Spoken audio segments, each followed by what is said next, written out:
శ్రీనివాస వర్మ ఒక రకంగా ఆయనకి నర్సాపురం ఎంపీగా ఆయన సీట్ వస్తుంది అని చెప్పి ఎవరు ముందుగా ఊహించలేదు. మేబీ ఆయన బీజేపీలో ఉన్న కొంతమంది నేతలు ఊహించుండొచ్చు. ఆయనకి అనూహ్యంగా దక్కిన సీటుతో పాటు అనూహ్యంగా విజయం కూడా దక్కింది. అంతకు మించి అనూహ్యంగా కేంద్ర క్యాబినెట్లో చోటు కూడా దక్కింది. ప్రధాని నరేంద్ర మోడీ పక్కన ఉండే అవకాశం, అద్భుతమైన అవకాశం శ్రీనివాస వర్మ గారికి వచ్చింది. నిజంగా ఎందుకంటే ఇది ఆయన కష్టానికి దక్కిన ప్రతిఫలం. మొదటి నుంచి కూడా పార్టీనే అంటిపెట్టుకుని ఉండి భారతీయ జనతా పార్టీలో క్రియాశీలక పాత్ర పోషించి బీజేపీ సిద్ధాంతాలకు కట్టుబడి బీజేపీ విధానాలకు అనుగుణంగా నడుచుకొని ఆర్ఎస్ఎస్ నుంచి ఆయన పార్టీలో కొనసాగిన వ్యక్తి.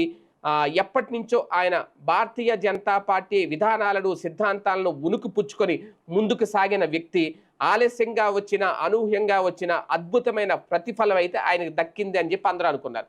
అప్పటి వరకు కూడా శ్రీనివాస్ వర్మ అందరివాడు అని అందరూ మెచ్చుకున్నారు. కానీ అధికారంలోకి వచ్చిన తర్వాత అందరిలాగే మిగిలిన నాయకుల్లాగే శ్రీనివాస్ వర్మ కూడా అందరివాడు కాదు, కొందరివాడే అనేది ఇప్పుడు భీమవరంలో ప్రధానంగా వినిపిస్తున్న గుసగుసలు. అంటే వాస్తవానికి క్షత్రియ సామాజిక వర్గానికి సంబంధించిన శ్రీనివాస్ వర్మ ఓన్లీ ఒక్క సామాజిక వర్గానికే పరిమితం కాకుండా అన్ని సామాజిక వర్గాలని కలుపుకు వెళ్లాల్సిన బాధ్యత అయితే ఉంది. కానీ ఆయన చుట్టూ ఉన్న వాస్తవానికి ఒక ఎమ్మెల్యే స్థాయి అయినా లేదంటే ఏదైనా జెడ్పీటీసీ ఎంపీటీసీ స్థానాల నుంచి కూడా రాజకీయాల్లోకి వచ్చిన తర్వాత వాళ్ళ చుట్టూ ఒక కోటరీ అనేది ఆటోమేటిక్గా తయారైపోతుంది. అది వాళ్ళు తయారు చేసుకుంటారో ఆటోమేటిక్గా తయారవుతుందో తెలీదు. ఆ తయారైన కోటరీ ప్రధానంగా సామాజిక వర్గం మీద నిలబడుతుంది.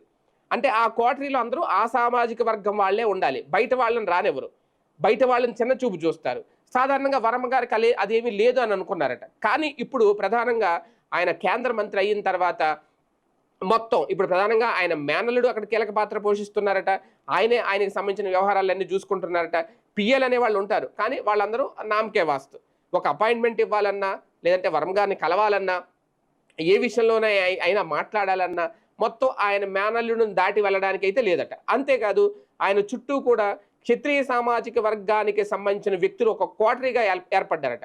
వాళ్ళు అవసరమైతే ఆ సామాజిక వర్గాన్నే లోపలికి రాణిస్తున్నారు తప్ప వేరే వాళ్ళకి నో ఎంట్రీ బోర్డు పెట్టేస్తున్నారట. ఇది స్థానికంగా వినిపిస్తున్న గుసగుసలు. అది ఎంతవరకు కరెక్ట్ అనేది ఒకసారి వర్మ గారే చెక్ చేసుకోవాలి.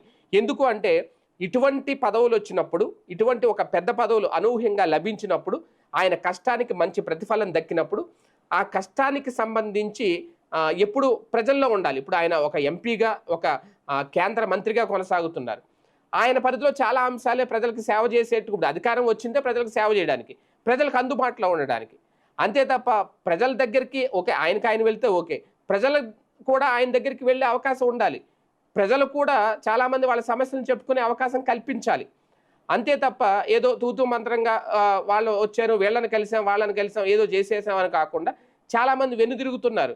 చాలామందిని రానివ్వట్లేదట. చాలామంది రావాలనుకుంటే ఆ కోటరీ దాటి రావడం చాలా అతిపెద్ద ఇబ్బంది అయిపోతుందట. ఇప్పుడు జగన్మోహన్ రెడ్డి చుట్టూనే పెద్ద కోటరీ ఉందని చెప్పి విజయసాయి రెడ్డి గారు విమర్శించారు. ఆ కోటరీ దాటి ఎవరు వెళ్ళలేకపోతున్నారని విజయసాయి రెడ్డే మాట్లాడారు. ఇప్పుడు ఈయన కేంద్ర మంత్రి హోదాలో ఉన్నారు. ఓకే, ప్రస్తుతం ఉంటారు ఒక 4 ఏళ్ళు. తర్వాత పరిస్థితులు ఎలా ఉంటాయి, రాజకీయాలు ఎలా ఉంటాయని తర్వాత సంగతి.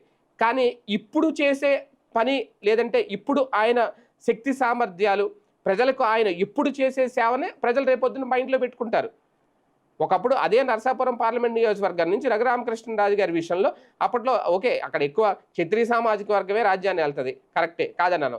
కానీ సేవలు కూడా ఆ సామాజిక వర్గానికే అంటే ఆ కోటరీ మొత్తం ఆ సామాజిక వర్గం ఒక కోటరీ కట్టి ఆయన ప్రతిష్టను దిగజారుస్తుందా? నాకు తెలిసి శ్రీనివాస్ వర్మ గారు వ్యక్తిగతంగా చాలా మంచి వ్యక్తి. ఆయనకు ప్రజలకు సేవ చేయాలనే ఉద్దేశమే ఉంటుంది.